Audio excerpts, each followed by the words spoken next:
kirimkan surat ya, permintaan data ya. Sebenarnya dalam konteks hukum administrasi itu jangan hanya kita memahami bahwa administratif itu paper, bukan. Jadi kan dalam hukum itu ada dua, disebut dengan de jure dan de facto. Tapi setiap tingkah laku dan tindak tanduk ASN itu kan diatur di dalam Undang-Undang 30 2014 tentang administrasi pemerintahan. Kalau Pak asisten datang ke sana ujuk-ujuk tanpa SPP dulu, artinya beliau datang sebagai kapasitas pribadi. Sebagai siapa beliau tidak bisa, beliau mungkin sebagai asisten 3. Tapi kalau beliau di sana datang dengan surat tugas, itu sudah disebut dengan administratif. Dan beliau mempertanyakan di dalam ruang forum yang legitimate, itulah yang sebenarnya disebut dengan administratif.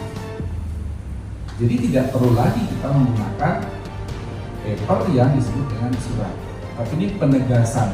Mungkin saya tidak sebut mereka bahasa sederhananya arogan ya, tidak memberikan data kepada pemilik lahan, pemilik batu kapurnya gitu. Lagi ini pemerintah daerah, ini bukan pemilik private, bukan, ini pemilik publik. Karena pemerintah daerah kan adalah subjek hukum publik, jadi tidak boleh main-main. Jadi sebenarnya tugasnya Pak asisten sudah sangat jelas kok, bahwa diminta secara resmi ya, artinya sudah cukup ini. Tapi karena Pak Wahub tadi minta dikirimkan langsung juga pada bagian hukum juga, diberikan surat tertulis atas semua permintaan. Jikalau memang tidak diindahkan, ya mungkin saya akan memberikan jawaban nanti terakhir akan disampaikan Mas Eko tadi, Mas Taufik tadi Pak, gitu ya. Mas Taufik dan semua kawan-kawan, saya perlu gambarkan dan jelaskan dalam ketentuan peraturan perundang-undangan kita sudah tahu semua. Ada instrumen 3 yang bisa dipahami dalam hukum ya. Yang pertama, kita perlu tahu bahwa esensi hukum ini jangan kita sederhanakan adalah memenjarakan orang. Itu tidak boleh ya.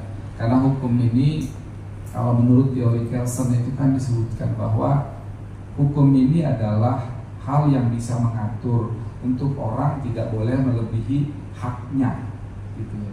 Jadi harus ditentukan, kalau haknya menerima duit 1.000 ya 1.000 saja gitu.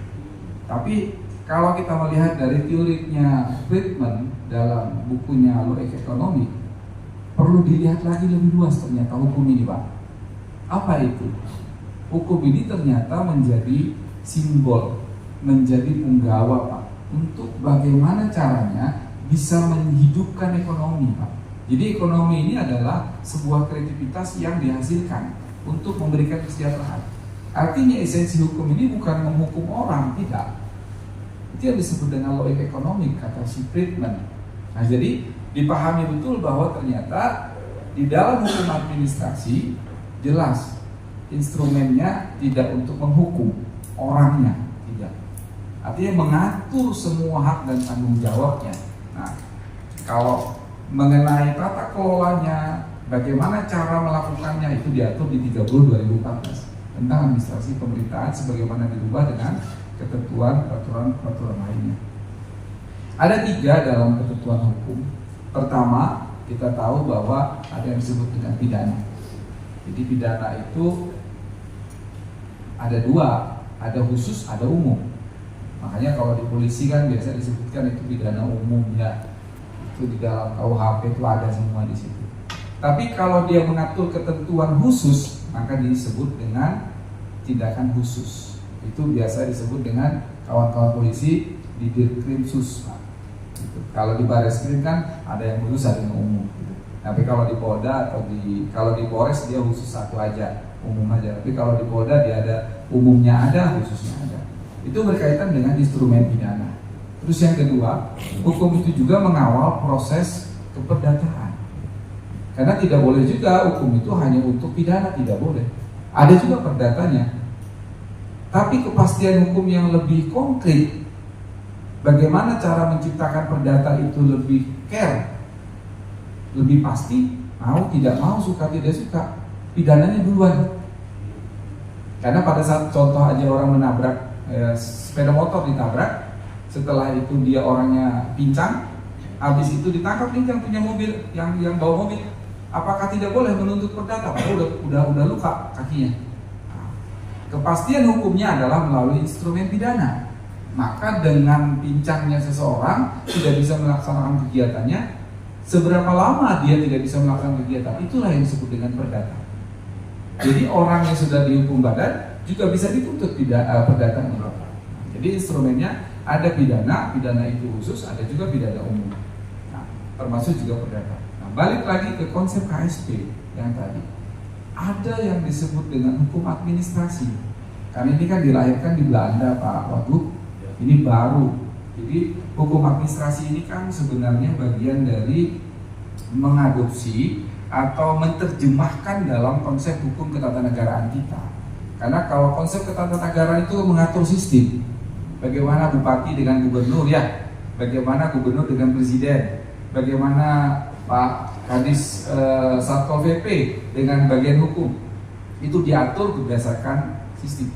Itu disebut dengan sistem ketatanegaraan. Tapi kalau administratif, ini adalah fungsi dan tugas setiap tindak tanduk dan langkah beliau tidak boleh keluar dari instrumen hukum administrasi. Makanya diatur di dalam hukum administrasi itu bahwa di 30 2014 sebagaimana dirubah sekarang itu harus tunduk dan patuh. Apalagi ini pejabat publik, dalam hal ini adalah ASN. Nah, kalau ASN-nya sendiri kan diatur di 5 2014 ya Pak Kabak ya. Nah, itu sebagaimana sudah dirubah sekarang bahwa punya hak dan kewajibannya beliau di situ. Nah, masuk ke dalam KSP yang bersifat administratif tadi.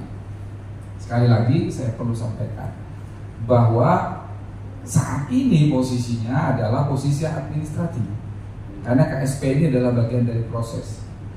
Ada government, ada bisnis. Lalu diciptakanlah konsepnya, diatur berdasarkan regulasi. Salah satunya adalah di Permen 7 2024. Di pasal 170 sampai dengan 218 itu mengatur khusus tentang KSP. Nah, pertanyaannya sekarang, wilayah hukum administratif itu bisakah berubah menjadi kasus hukum pidana? Gitu kan ya? Bisakah berubah menjadi kasus hukum perdata? Bisa. Bisa. Bagaimana caranya itu? Satu, karena ruang hukum itu selalu saja dimulai dari perbuatan administratif. Karena ruang administratif inilah pintu masuk. Ya, itu pintu masuknya. Nah, beliau padahal tidak mencuri, beliau tidak menerima gratifikasi, tapi ternyata dengan beliau memahami pada konsep aturan yang salah, ternyata menguntungkan pihak lain, maka beliau terlibat atas ketidaktahuan itu. Nah, mungkin hari ini dibuat menjadi syarat prosedural beliau agar beliau tidak dianggap mendiamkan atau membiarkan sesuatu hal yang salah mungkin. Kenapa saya bilang salah? Karena sudah ada jelas. Pertama, di KSP itu kan jangan lupa gubernur punya keputusan terbaru 2024, nilai patokan batu kapur katanya dari 39 berubah menjadi 50.000. Itu nggak boleh enggak Pak. Artinya ada ketentuan dalam ruang bisnis, ada kenaikan inflasi, jual, dan segala macam. Artinya itu salah satu dasar hukumnya dulu ya Pak Kabak ya, harus dilihat di situ. Yang kedua, ternyata di dalam KSP itu juga hanya mencantumkan klausul kontribusi tetap pada perjanjian di tahun 2022. Ternyata muncul di dalam Permendagri tidak hanya persoalan kontribusi tetap, tapi ternyata ada pembagian hasil karena itu dikelola. Ada value tambahan karena objeknya kan bukan hanya itu, dikelola menjadi semen dan dijual. Nah, dikelolakan orang dan dijual ke orang. Artinya harus ada tambahan manfaat. Di dalam KSP tidak tercantum itu misalnya. Nah, itu wajib hukumnya Pak. Kalau sudah bersifat wajib hukumnya, Pak Bupati tidak melaksanakan itu, ada potensi Pak Bupati melakukan pelanggaran.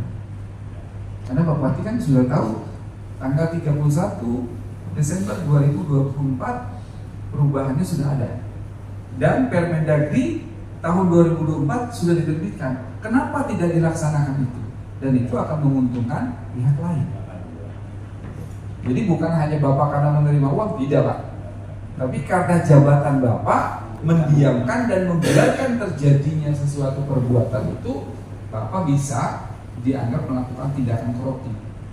Apakah itu nanti masuk kepada tindakan pidana? Ya, kalau diketemukan ternyata ada kesengajaan.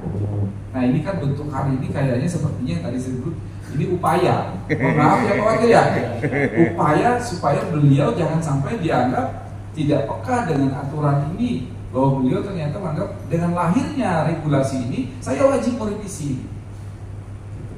Nah, terus yang ketiga tadi pidana, karena pidananya itu pidana khusus. Hati-hati karena ini pidananya undang-undangnya undang-undang tindak pidana korupsi Pak. Ini bukan delik aduan soal di 378 bukan Pak. Ya, termasuk Pak Ade tadi disebutkan soal lingkungan. Ini pidana khusus. Pidana khusus ini perhatiannya sangat kenceng Pak. Nah, tapi kalau Bapak sudah melakukan ini dan terus melakukan upaya, kalau pihak lainnya yang tidak beritikat baik dan tidak melakukan itu, maka fungsi Bapak sebagai subjek hukum publik sudah selesai. Tapi nanti pasti akan juga ikut diperiksa. Nah, masuk kepada kewenangan perdata. Bagaimana Pak? Setelah dihitung tadi Mas Taufik bilang ada PC 400, ada PC yang 400 per jam tadi dan hitungan segala macam. Kalau dikalkulasi dari total keseluruhan ternyata diinvestigasi, total produksinya dalam 1 tahun misalnya 3 juta, tapi ternyata dilihat di-compare dengan posisi alatnya, posisi luasnya, posisi RAB-nya, ternyata 5 juta. Maka satu, secara administratif dia sudah melakukan kesalahan. Yang kedua, secara keperdataan, mau tidak mau, suka tidak suka karena itu uang negara yang dia manfaatkan sendiri tanpa dia membuatkan pelaporan, maka dia harus mengembalikan uang itu dalam bentuk keperdataan, yaitu memberikan tambahan. Tapi jangan lupa, apakah pidana bisa mengembalikan uang, menghilangkan unsur pidana? Hati-hati Pak, ini interpretasi yang sangat rumit.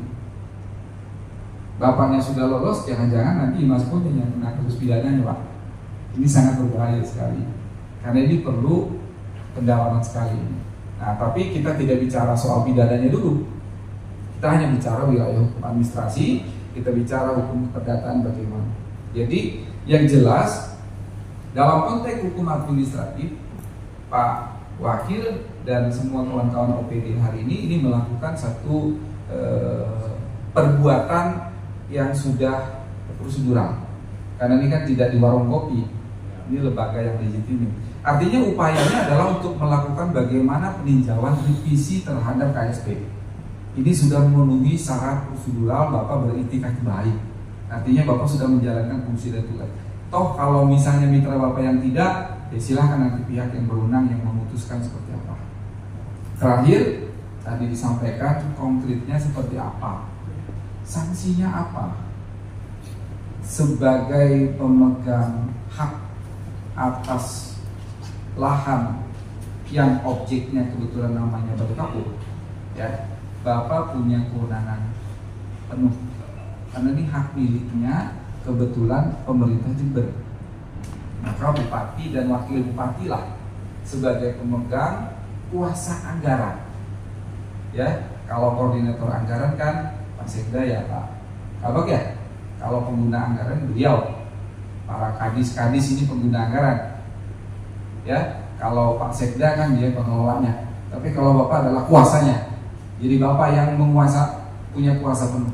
Kalau Bapak hari ini anggap bahwa KSP itu sudah tidak relevan, satu, dikarenakan mungkin disebabkan terjadi sesuatu hal yang tidak komunikatif lagi, dilarang akses masuk ke ruangan ke lahannya, atau ternyata ada indikasi ternyata ada penggelembungan, atau ternyata ada pengurangan dan lain sebagainya, ditambah lagi nanti KJPP melihat ternyata ada yang berbeda, bolehkah Bapak melakukan pencabutan?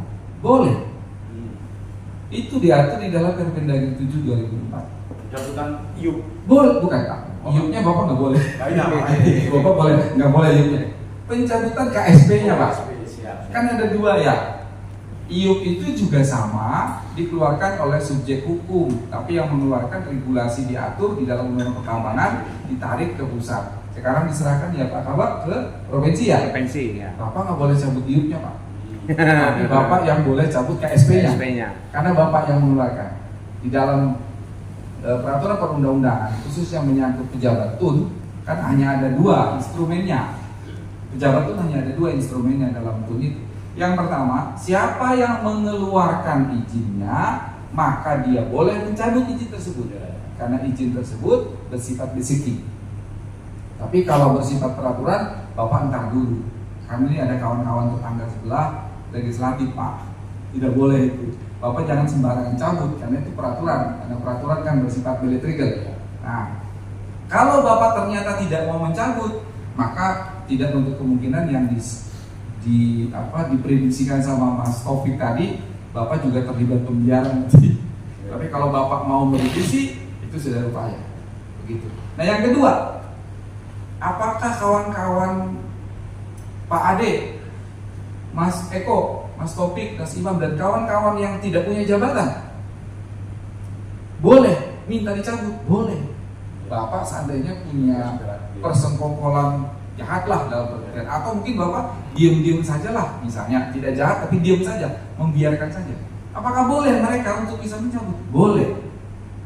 Itu dilakukan dengan ruang judicial review. Jadi dia akan melaporkan ke Mahkamah Agung untuk meninjau ulang apakah kesepakatan kerjasama ini yang dikeluarkan oleh pejabat tun bertentangan dengan peraturan perundang-undangan.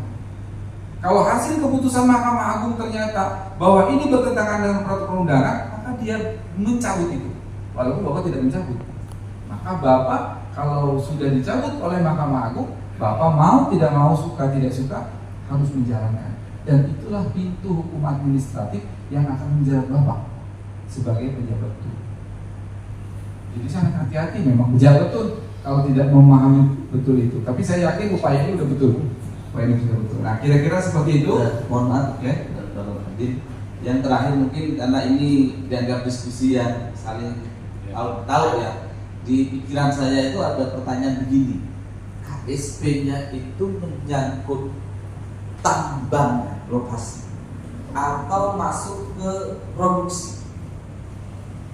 Dan kalau memang kedua-duanya masuk, apakah benar? Apa ada batasan tertentu? Karena kan terkait nanti yang akan kita sampaikan kepada teman-teman dan lain sebagainya, ini ruangnya harus ada batasannya. Kita akan advokasi boleh, tapi kan harus ada batasannya. Karena kemarin ketika kita sudah di lapangan itu, ketika ngomong masalah HPP produksi, biasanya jelas menyampaikan ini wilayah kita, menyampaikannya begitu. Kebingungan kita itu, Dr. Adit, mungkin mohon petunjuk. Izin Pak. Boleh. Terima kasih Mas Eko. Jadi sekali lagi kan dalam aturan hukum administrasi ada dua ya. Beliau sebagai subjek hukum publik kebetulan salah satunya katanya di Indonesia itu memiliki lahan Gunung Kapur, Kecamatan Puger ya, begitu ya. Nah, dasar kepemilikan beliau itu adalah surat yang diberikan oleh negara kepada beliau. Betul ya Pak Wagub ya? Kalau di dalam keperdataan kan SHM namanya ya. Iya, ya. Oke. Artinya yang dimiliki itu objeknya. Ya, objeknya. Nah, kalau yang tadinya ditutup IUP-nya itu kan nggak boleh Mas Taufik ya, karena IUP itu dibuat sama provinsi manfaatnya. Nah, jadi sekarang pertanyaannya kedua, apakah lahannya atau produksinya menyangkut soal KSP? Itu bagian yang tidak terpisahkan. Kalau sifatnya sewa, nggak ada HPP-nya.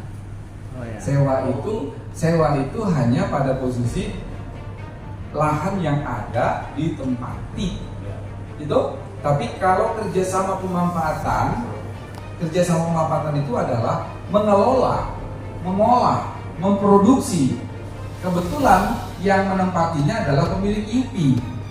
Maka mau tidak mau KSP itu sebenarnya esensinya adalah objek tambang batu kapurnya dihitung berdasarkan produksinya, maka keluarlah nilai yang ideal. Karena tidak mungkin gubernur membuat keputusan tanpa analisa dan analisis yang komprehensif. Kan nggak bisa dihitung. Kalau sewa tanah 10 kali 10 100.000, enggak kan ya? Bukan disewakan tanahnya. Makanya titik koordinat yang tadi disinggung sama Pak Taufik. Nah ini yang menarik Pak Wagub, hati-hati. Illegal mining itu ada yang disebut dengan illegal mining. Kalau illegal mining di luar titik koordinat yang diberikan dari wilayah UP atau di wilayah konsesi yang ada kepemilikannya, itu disebut dengan wilayah overburden. Kalau wilayah overburden dilakukan, maka itu sudah masuk kepada kategorisasi illegal mining. Hati-hati, itu Pak, tidak usah mencari siapa-siapa, itu siapa yang berbuat ditangkap. Gitu. Nah itu yang saya bisa pesan dengan Seko ya. Jadi objeknya adalah batu kapur, cara berhitungnya adalah menggunakan HPP produksi yang diberikan alas hukumnya melalui PJPP. Karena pihak pemerintah juga tidak boleh berasumsi Pak, karena ada perhitungan. Kira-kira seperti itu. Terima kasih.